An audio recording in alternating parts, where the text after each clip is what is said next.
నమస్తే నమస్తే. అరే మా పాత యా ద్వారా అందరికి నమస్కారం. ఎనీహౌ ఇవాళ ఈ డిబేట్లో మీలాంటి సీనియర్ నాయకుడితోటి అలాగే బాధ్యత కలిగినటువంటి ఇద్దరు నాయకులతోటి ఒక చర్చనీయాంశం మనం చేపట్టడం, మన చర్చ 100% ప్రజలకు ఒక విషయాన్ని అలాగే ఒక కన్ఫ్యూజన్ క్రియేట్ చేసేది కాకుండా ఒక క్లారిటీని పెంచేదిగా చేసే ప్రయత్నం చేద్దాం. ఎందుకని ఇవాళ హరీష్ రావు గారు తొందరపడ్డారా అన్నటువంటి ఒక వ్యాఖ్యకు సమాధానంగా వెంకటస్వామి గారు ఏంటి పరిస్థితి?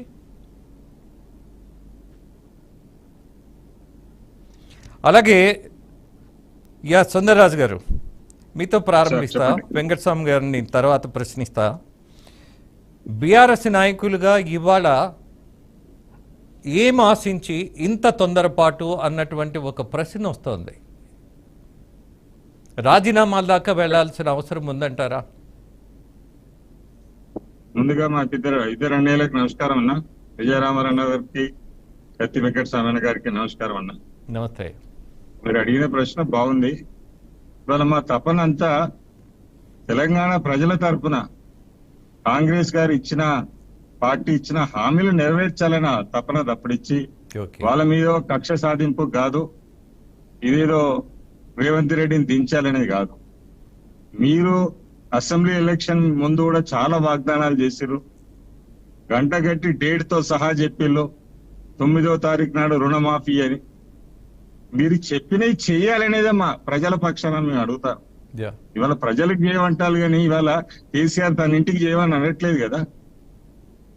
మీరు ఎలా అడిగితే మీరు చేస్తారు?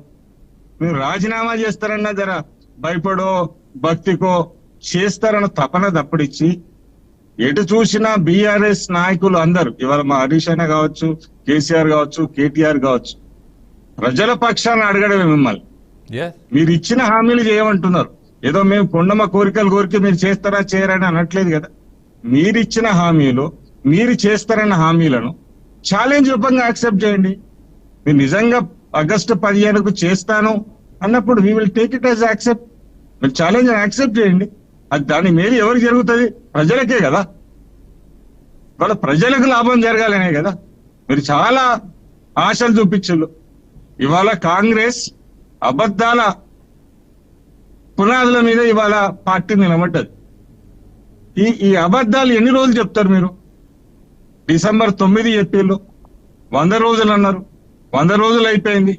మళ్ళీ అసెంబ్లీ ఎలక్షన్స్, పార్లమెంట్ ఎలక్షన్స్ రావడతానే ఆగస్టు 15 అంటారు. అది కూడా నిజంగా మీరు చేస్తారా? మీరు చేస్తే సంతోషపడతాం కదా. ప్రజలకు మంచి జరిగితే నాయకుడుగా నేను సంతోషపడతా కదా. మా విషయం అడిగేదేంటి? గారు, హరీష్ రావు గారు most matured leader in your party. ఉద్యమం దగ్గర నుంచి ఇవాల్టి వరకు కూడా ఒక అంకిత భావంతో పనిచేసినటువంటి నాయకుడుగా I don't have any doubt on that. అలాంటి నాయకుడు, అంత మెచ్యూరిటీ ఉన్నటువంటి నాయకుడు ఇవాళ రాజీనామా దాకా వెళ్లాల్సిన పరిస్థితి ఉన్నదా? అంటే ఒకటే మీరు చూడండి, మీరు ఉద్యమం నడిపేటప్పుడు కూడా తెలంగాణ గురించి రాజీనామా చేసినాం. అంటే తెలంగాణ ప్రజల గురించి, తెలంగాణకు అన్యాయం జరిగినప్పుడు రాజీనామాలు చేసినాం. ఇప్పుడు తెలంగాణకు రావాల్సిన మీరు ఇచ్చిన హామీల గురించి ఇవాళ మేము ముందుకు వస్తున్నాం. మమ్మల్ని మీరు ప్రజల పక్షాన చూడండి. ప్రజలు మీకు ఇచ్చిన హామీలని అడుగుతున్నాం కదా.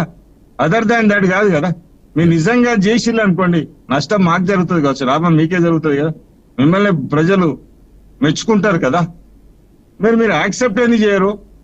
మీరు కూడా చెయ్యకపోతే ఏంటి అనే దానికి కూడా మీరు చెప్పాలి కదా. So I got it. Sundara Raju గారు, ప్రభుత్వం మీద ఒత్తిడి పెంచడం కోసం, ప్రభుత్వం మీద బాధ్యత పెంచడం కోసం, అలాగే ప్రజలకు ఒక క్లారిటీ ఇవ్వటం కోసం ప్రభుత్వం దగ్గర నుంచి మీరు ఒక రెస్పాన్స్ ఆశించి మరి రాజీనామా దాకా వెళ్లి కొట్లాడుతున్నారు అని భావించమంటారు, అంతేగా? అంతే. yes, we do agree. అలాగే విజయరామారావు, చెప్పండి. ఈ వాదం ప్రతివాదం ఇవాళ పాలకపక్షం మొత్తం